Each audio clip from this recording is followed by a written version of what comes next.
Thank you. Thank you. My commentary about that is that it so encapsulates the essence of our teaching. If you believe that it might, things will be all right. As Buddha said, mind is all what you think you become. Yes? As Dr. Holmes said, life will be to you what you are to it. And again, over the long haul.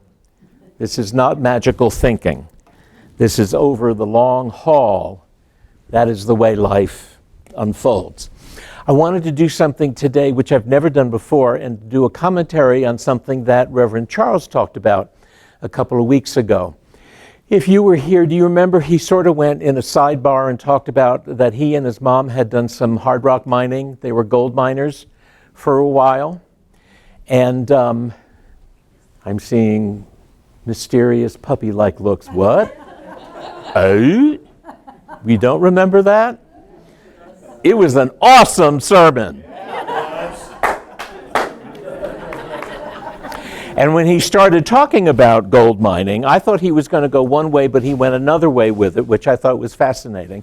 But it inspired me and it got me excited about it because I know a little bit about hard rock mining.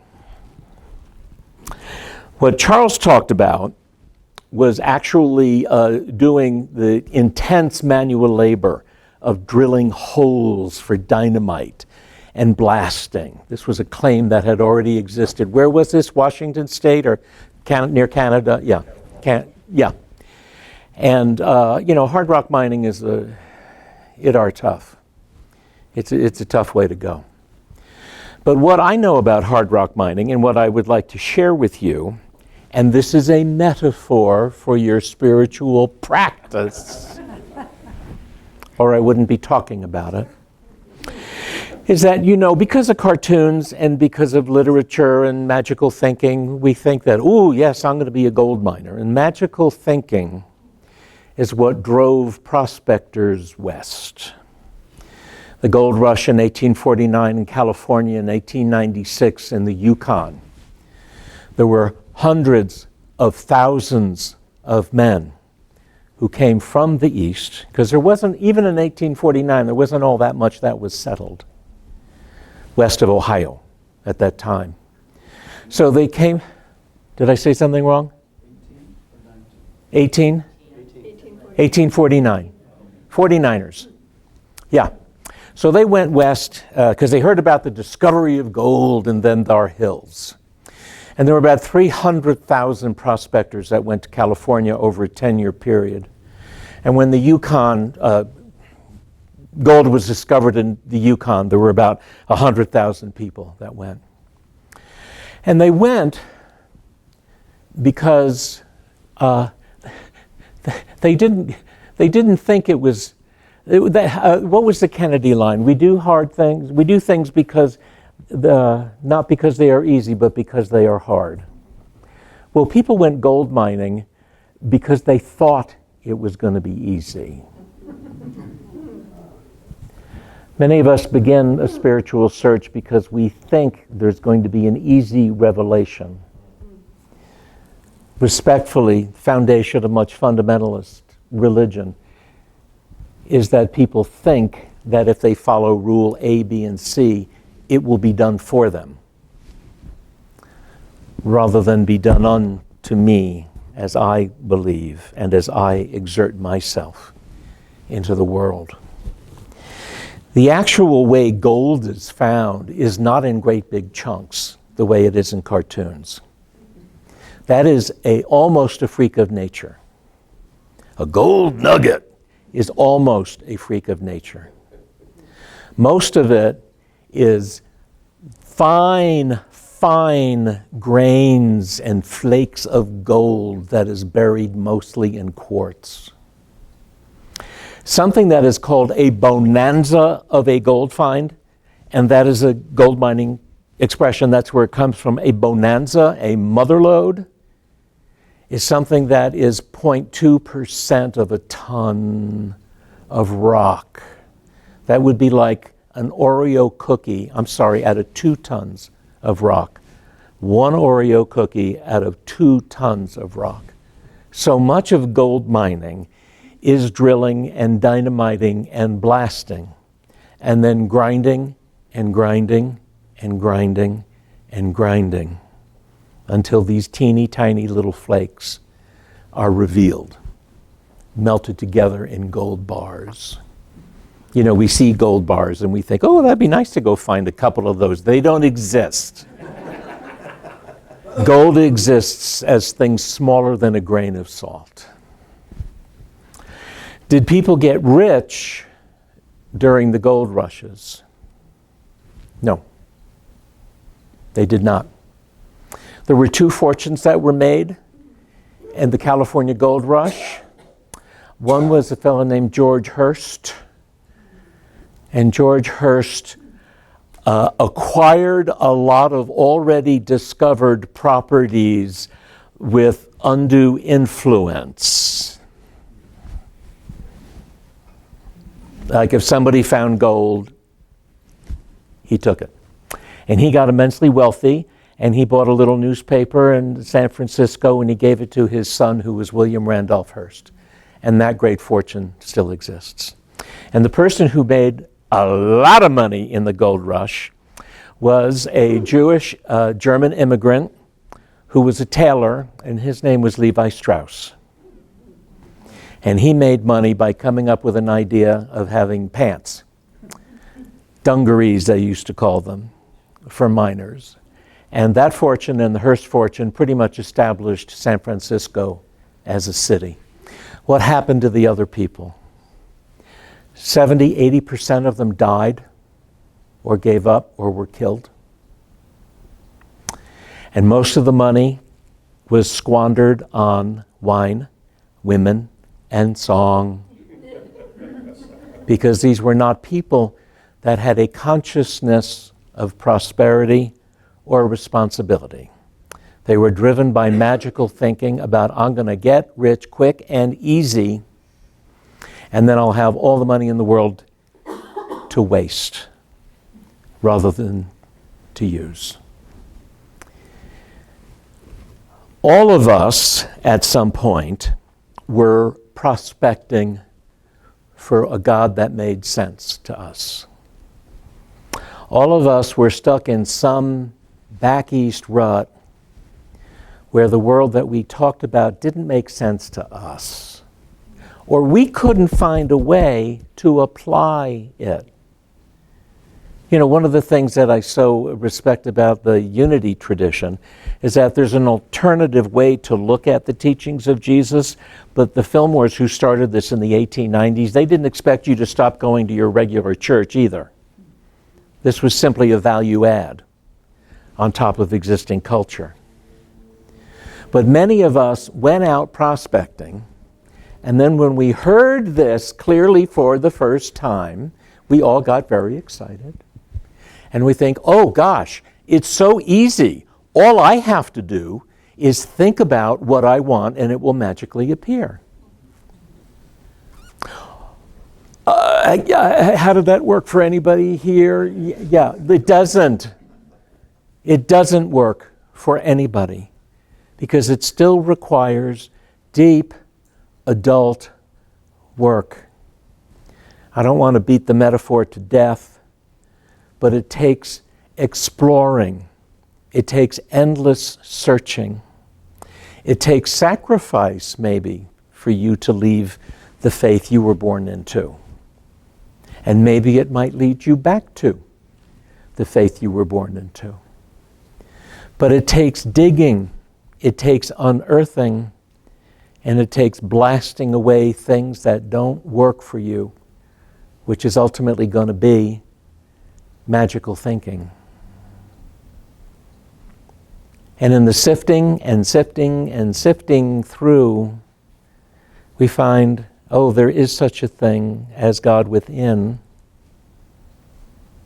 If I am made in the image and likeness, if that expression means anything to you, if you are made in the image and likeness, how can you not have the same spiritual DNA of the Creator? You have to. That is a given. So then how will I use it?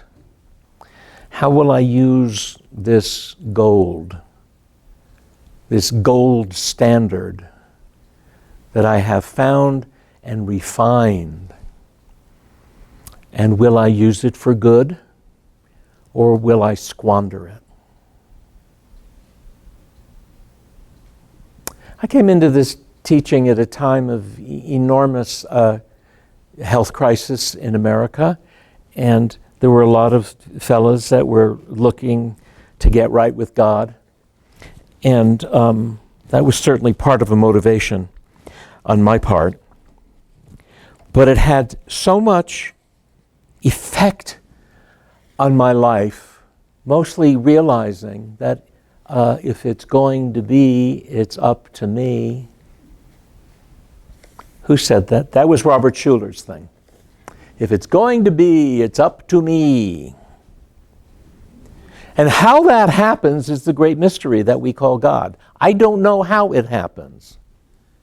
But if I believe that it might, it probably will happen in the fullness of time. So what I learned over 40 years in this practice is that the grinding and the refining and the blasting never ends. That it goes on every single day in what you call your spiritual practice. Am I living wholly in accord with that which is, for me, my gold standard? The thing that I can measure everything against. Am I wholly living in accord with that, with this relationship, with this idea, with this pursuit, with this activity, with this piece of writing? Am I living in accord with it? Or is maybe some fatigue or inertia distracting me from my path? And that happens all the time. Happens to me.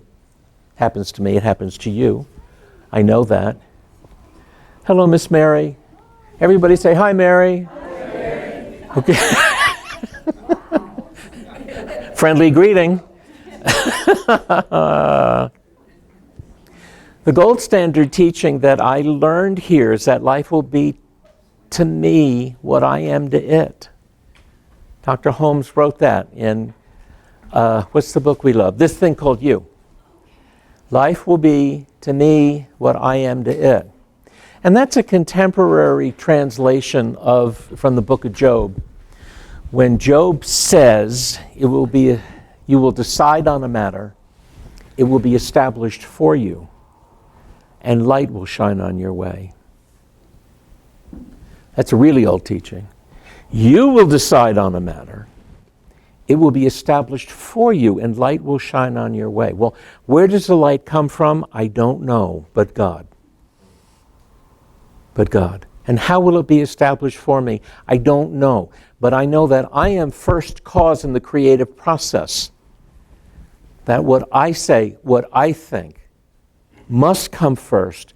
And then there's this mysterious energy, creative principle that comes into action and that blesses us and shows us the way.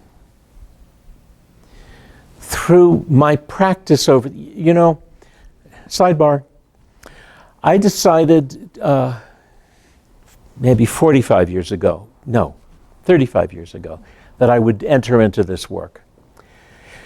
And I thought if one had the privilege of speaking on a Sunday, that one had to be perfect, or else you would be a hypocrite. Now, that's very low value thinking, but call me common. I realized at a certain point, if I share what I've learned so far, then I can be authentic. Like if I know that, if I'm share what I love and teach what I know, so far, then I'm allowed to do this work. And that's what I have done and been blessed to do. Charles has probably been doing it for longer than me, but he's half my age.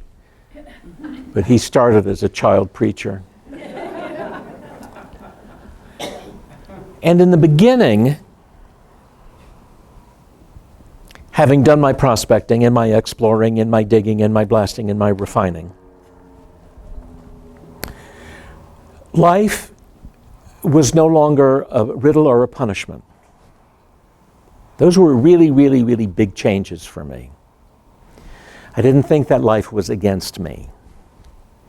I didn't think that you had to be lucky. I thought the harder I work, the luckier I get. Okay. There's a gold vein to mine, right? And life became easier. It became less mysterious. I became clearer about what my value might be in the world. Because I had a sense of freedom that I'd never had before. And I wasn't burdened by magical thinking. Well, I'm a nice guy. It's supposed to work out automatically. Well, nice has nothing to do with that. It has nothing to do with it. And again, I'm really on the magical thinking thing because, there's also a gold mining equivalent of magical thinking, which is called heap leaching. Does anybody know about heap leaching here? Okay. You don't have to go through all that hard stuff of grinding, blasting, grinding. All you need to do is build a basin and put all your rock in there and put tons of cyanide on it. Does this sound like a disaster waiting to happen? It's called heap leaching. It's the magical equivalent, it's the mining equivalent of magical thinking. There's a shortcut to everything. There's an easy way.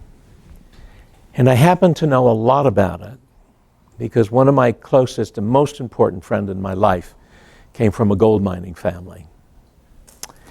And that family fell apart because they leased some land in the 1980s to a heap leacher. And it caused the biggest natural disaster in the state of Colorado. There's no shortcut to gold mining. And there's no shortcut to you creating the life that blesses you and other people. But the question is it worth it? Is the effort worth it? And my thing has always been, yes, the effort's worth it. Because this is a tough incarnation. Being born in human form on planet Earth, it's very demanding. It's very challenging. It's hard. The first line of the book, The Road Less Traveled, is life is difficult. The second line is, but when we accept the fact that life is difficult, it's not quite so difficult. But when we accept the fact that life is difficult, it is not so difficult. That's called living life on life's terms. If anybody is in any kind of healing program, as I am, you might know that expression. Life is difficult. So then, how then shall we live? Is to do the work and to know that it's also a forever work. You get to continually, forever, improve the quality of your being, of your body, of your mind, and your life. Because I don't know what happens after this. I don't know. I think there's something. I believe, I don't know. I believe that there is a great ongoing of some aspect of ourselves. But I don't know. I'm pretty sure they do not have Ben and Jerry's on the other side, whatever goes on. So, if I'm into that, have it now. Because you a long time dead. But, we know all these book titles. We know all these expressions. We know all these bumper stickers. We know, baby, this is it. This is it. And what I also love about this teaching is that it's applicable for everybody, whether you're 8 years old or 108. And there's nothing that goes on in any of these churches that an 8-year-old doesn't understand and can't apply. And if you're 108, and my mother is almost 108, You know, there's still work to do. The one thing I would like to share as I wrap up is that when I found that I'd had a marvelous work life, and when I retired from full-time ministry a couple of years ago, I was still itchy about something, and I realized in my daily practice, here's the best question you can ask yourself on an hourly basis. What fantasy am I holding on to? What fantasy am I holding on to? You answer that question. The fantasy I was holding on to was like retirement was supposed to be something else. Being 72 was supposed to be something else. Well, what? Well, I don't know. I was never 72 before, so I didn't know what it would be like when I got there. But the adult question is, well, what do you want it to be? Rather than, I thought it was going to be something else. Or I didn't think I'd have to worry about health insurance anymore. If anybody's under 65, Medicare is not free. Let's just all put that out there. Right. What do you want it to be? I want it to be more in the way that is more refined. Because I'm all about optimizing my life, not maximizing it necessarily, by optimizing my time, my days, my energies, my inputs, and my outputs. And when I finally got to a place where I realized, well, I was still sort of holding on to some kind of magical thinking, that my life was supposed to be something, or moving to Santa Fe, which is a miracle place to live, was going to add something to me. And I go, that's not the formula I know. It's like, what am I adding to this place that I'm going to get something out of it, you know? In the meeting of all my lower value needs and expectations, though, it created a spaciousness in me. So this is what I've learned at 72. It created a spaciousness in me where I finally asked myself, well, what is next? What now? How am I going to contribute to the planet now? Because that is, life will be to me what I am to it. So what am I going to be giving into in a way that I know is right for me? And that's going to be different for every single person here, correct? That's going to be different for every single person here. And I'm not proscribing or recommending or suggesting anything, but I'm sharing what I've learned about my life, is that I found enormous reward in being of service in this arena. Because 99 out of 100 days, it's the best seat in the house, is it not, Charles? Yeah. This is grace-filled, beautiful work. And so I decided to go back to work. And as a part of that, going back to work, I'm going to be leaving town, which breaks my heart because this was a dream come true to move here. And in 1979, I thought, when I'm finished working, I'm going to move to Santa Fe.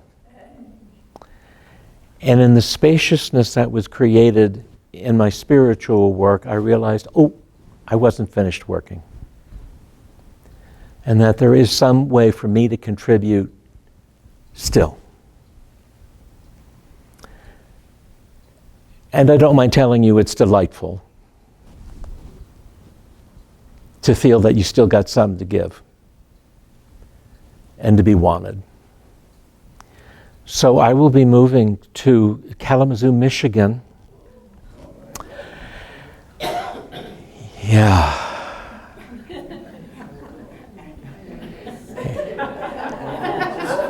Let's just sit with that for a minute here. Drill, baby, drill. Drill, baby, drill. The major cultural advantage of Kalamazoo, though, it has the biggest Trader Joe I've ever seen with the biggest parking lot, and it shares the parking lot with Costco. Bam, bam. 50% of my life's needs are met. Yes, in the mitten of Michigan, Kalamazoo is down here in the southwest corner. Thank you, David, for the visual aids. Yeah.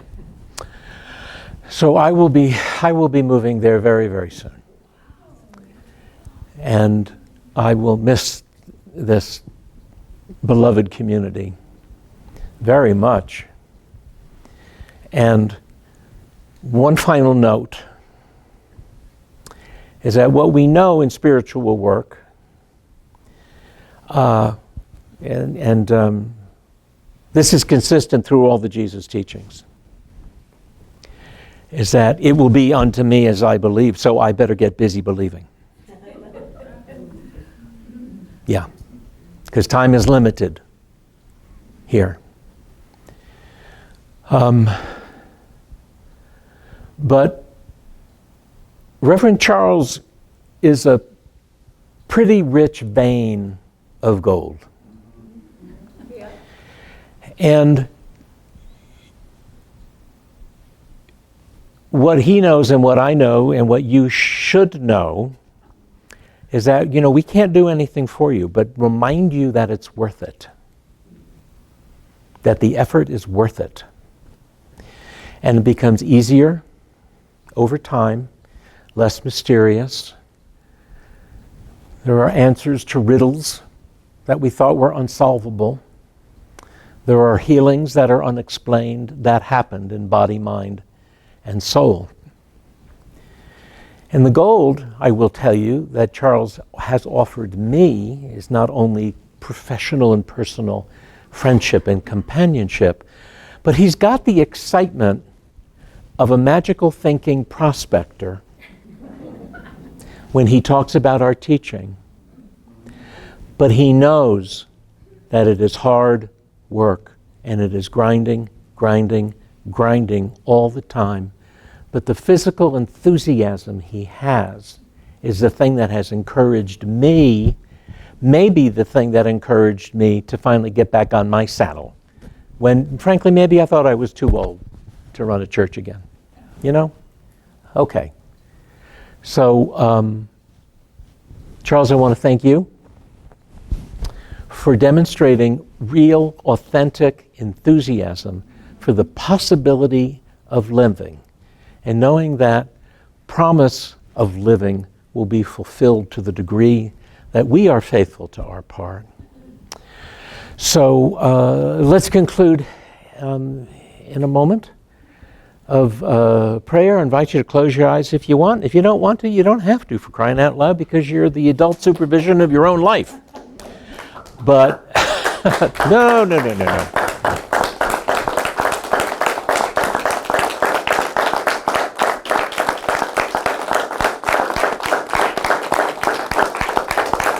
I feel like I'm retiring all over again. I'm just going back to work. You're reborn. Sit. So, indeed, yes, giving thanks, huh? First, middle, last, always, giving thanks that there is that of God in all, and that for every single person that's here, no matter the losses we have experienced in our lives, we are still endowed with an embarrassment of riches. Yes. Yes. And that there is work to do while the power to work remains. And that each and every one of us is able, capable to be first cause for the good in our lives. I know that this is the truth, because I have prospected, I have explored, I have dug, I have drilled, I have blasted, I have ground. And the truth is the truth is the truth. And so it is, and amen. Charles, thank you, friends. We are wholly self-supporting by our support, your support, which really is not support of this church. It is your gratitude practice You know, in the Buddhist tradition, the monks go out every morning with bowls, quote unquote, begging for food. They are not begging for food because they're hungry. It is their spiritual opportunity to remind you that you have plenty, and it is your responsibility on planet Earth to share. They call us to our spiritual practice. Could we start this with you? And then do that, pass that about. We're a self-service offering here at Center for Spiritual Living.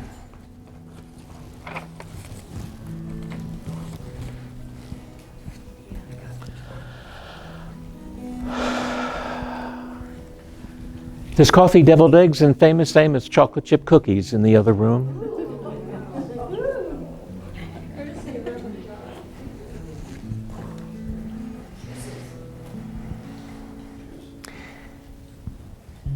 This meeting that we will be having next week, anybody can attend, please do, but only those who are members can actually vote. And again, it's around a simple idea of bringing our bylaws, which are not currently in accord with the recommended CSL bylaws, bringing them into accord with that. And that means reducing the number of mandated trustees that we would have. So could you do that for another moment? Because we will conclude with some quiet time.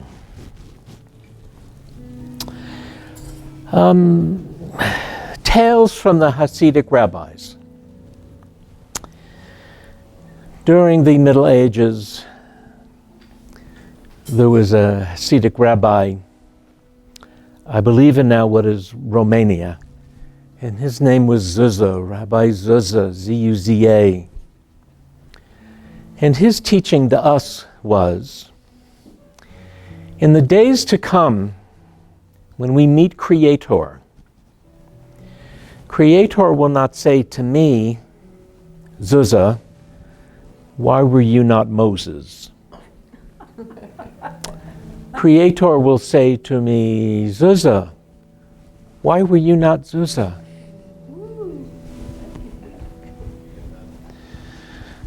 Again, if you want to close your eyes, you may.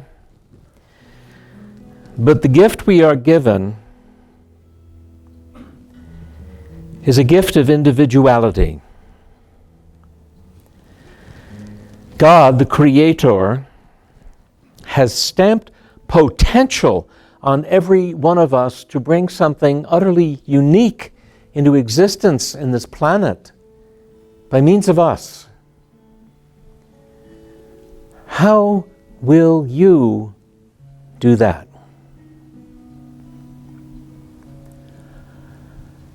I know I might be tired. I know I might be discouraged. I know I have tried and I have failed. But the trying and failing and trying and failing gets closer and closer and closer to gold, to pure gold. And in seeing our own reflection in those flakes of gold, we will know what is ours to give. So ask yourself, who am I now, at long last? Who am I really, truly, deeply, that I can sparkle and be seen as a bonanza by all I come into contact with? And let's contemplate that for a minute together in the silence now.